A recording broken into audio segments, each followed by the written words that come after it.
नमस्कार शेतकरी बंधूंनो, कृषी समृद्धी या यूट्यूब चॅनलमध्ये तुम्हा सर्वांचं स्वागत आहे. मित्रांनो, बऱ्याच शेतकऱ्यांच्या कमेंट येत होत्या की हळद निघाल्यानंतर पहिला खताचा डोस आपण या ठिकाणी कोणता द्यायला पाहिजे, किती दिवसांना द्यायला पाहिजे आणि कशा पद्धतीने द्यायला पाहिजे.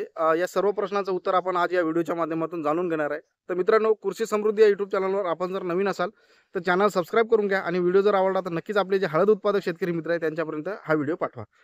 तर मित्रांनो बघा, सुरुवातीला आपण हळद लागवड करताना बऱ्याच शेतकऱ्यांचे मेसेज असे होते की आम्ही खतच वापरलं नाही, किंवा काही लोक म्हणतात का बा आम्ही त्या ठिकाणी लिंबोळी आणि सुपर फॉस्फेट वापरलेलं आहे.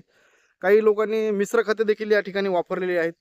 तर ह्या सर्व गोष्टी केल्याच्या नंतर आता जर हळद निघली असेल आणि त्यामध्ये जर आपल्याला पहिला खताचा डोस जर द्यायचा झाला तर नेमका तो पूरक कोणता खत द्यायला पाहिजे, जेणेकरून आपल्याला त्या ठिकाणी आपली हळद वाढली पाहिजे, मुळ्यांचा चांगला विकास झाला पाहिजे, सोबतच आपल्या पानं हिरवेगार निघले पाहिजे, हळदीची जी हाईट आहे ही चांगली झाली पाहिजे आणि पानाची जी साईज आहे ही दिवसेंदिवस वाढली पाहिजे, जेणेकरून आपल्या हळदीला त्या ठिकाणी चांगलं उत्पादन आपल्याला घेता आलं पाहिजे.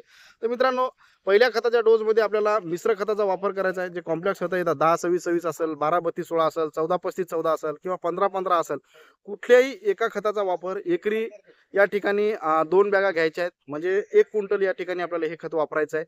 सोबत मित्रांनो आपल्याला या ठिकाणी 1 बॅग पोटॅश आणि 1 बॅग युरिया याचा देखील या ठिकाणी घ्यायचा आहे. आपल्याला हे ॲडिशनल या ठिकाणी घ्यावं लागणार आहे. आणि सुपर फॉस्फेटचा वापर आपण ऑलरेडी बुडात केलेला असल्यामुळं या ठिकाणी या कॉम्प्लेक्स खतामधून येणारं जे सुपर आहे तेच आपल्याला या ठिकाणी काम करणार आहे.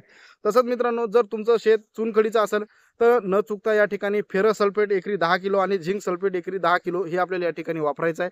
सोबत मित्रांनो त्या ठिकाणी आपल्याला जे गंधक आहे सफाईस नावाने येते हे आपल्याला एकरी 10 किलो प्रति एकर हळदीला या ठिकाणी घ्यायचं आहे. मित्रांनो, या सर्व खतं घेत असताना चुनखडीच्या शेतामध्ये आवर्जून आपण ह्या गोष्टी करायला पाहिजे आणि सोबत आपल्याला या ठिकाणी 10 किलो अल्गारिया ग्रॅन्युल हे ग्रॅन्युल आपल्याला या ठिकाणी घ्यायचं आहे. तर मित्रांनो, हे खतं आपण या ठिकाणी एकत्र करून आपल्या हळदीला जे आपण हळद 100% निघलेली आहे त्या ठिकाणी आपण मुग्याच्या साहाय्यानं या ठिकाणी पेरून घ्यायचे.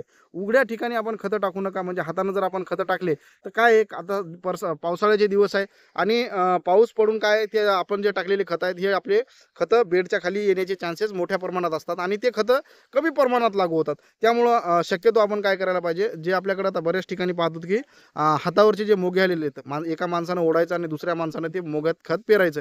तर त्या पद्धतीच्या मोग्यानं आपण या ठिकाणी खत पेरू शकतो. जेवढं जमिनी म्हणजे मातीआड जेवढं खत जाईल तेवढं आपल्या पिकासाठी ते चांगलं असते. तसंच मित्रांनो, ज्या ठिकाणी जर आपल्याला चुनखडीचं प्रमाण नसेल तर त्या ठिकाणी आपण फेरस सल्फेट टाकलं काय नाही टाकलं काय, काय एवढं काही टेन्शनचं काम नाही आहे.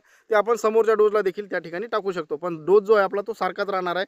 जसं की 10-26-26 असेल, 12-32-16 असेल, 14-35-14 असेल किंवा 15-15 असेल. कुठलंही तुमच्याकडे जे उपलब्ध खत असेल त्यापैकी आपल्याला एकरी 2 बॅग आपल्याला हे खत घ्यायचं आहे. त्याच्यासोबत 10 किलो अल्गारिया ग्रॅन्युल घ्यायचा आहे. सल्फर जे आहे सफाईस नावाने येते किंवा बेंटोनाइटचे बी मार्केटमध्ये बरेच सल्फर उपलब्ध आहेत. ते कुठलंही सल्फर आपल्याला एकरी 10 किलो घ्यायचं आहे. हे इथपर्यंतचं जे खत आहे हे कंपल्सरी आहे. आणि झिंक आणि फेरस सल्फेट जे आहे हे ज्या ठिकाणी चुनखडीचं प्रमाण जास्त आहे त्या ठिकाणीच आपल्याला आपल्याला त्या ठिकाणी वापरायचं आहे.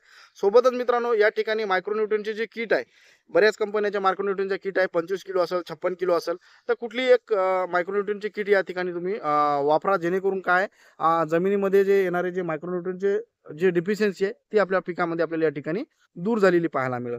तसंच मित्रांनो, आपल्याकडं हुमणी अळीचा जो प्रादुर्भाव आहे तो मोठ्या प्रमाणात आपल्याला आलेला पाहायला मिळतो. तर हुमणी अळीच्या नियंत्रणासाठी यामध्ये तुम्ही फर्टेरा असेल किंवा रिजंट अल्ट्रा असेल किंवा इतर बऱ्याच कंपन्याचे आपल्याला क्लोरॅन्ट्रिलिप्रोल जे 0.4% मध्ये येते आणि फिप्रोनिल 0.6% मध्ये येते. दोन्हीपैकी कुठलंही कंटेंट तुम्ही कुठल्याही कंपनीचं घ्या, मात्र तुम्ही हे जे कंटेंट आहे हा आपल्याला या खताच्या डोसमध्ये वापरायचा आहे, जेणेकरून हुमणी अळीचा जे बंदोबस्त आहे आपल्याला खतामार्फतच त्या ठिकाणी करता येईल. कारण ड्रिचिंग करायला अजून बराच वेळ आहे. तर मित्रांनो, अशा पद्धतीने तुम्ही खताचा डोस घ्या, जेणेकरून आपल्याला या ठिकाणी जबरदस्त आपल्या हळदीच्या खताचं नियोजन होईल आणि उत्पादन वाढीसाठी आपल्याला नक्कीच या ठिकाणी चांगली मदत होणार आहे. तसंच मित्रांनो, जे आपण हळद निघल्याच्या नंतर पहिली जी कोणती ड्रिचिंग करायला पाहिजे याबद्दलचा सविस्तर माहितीचा व्हिडिओ आपण आपल्या चॅनलवर टाकलेला आहे. तो जर कदाचित तुम्ही पाहिला नसेल तर नक्कीच एकदा चॅनलवर जाऊन तुम्ही पहा.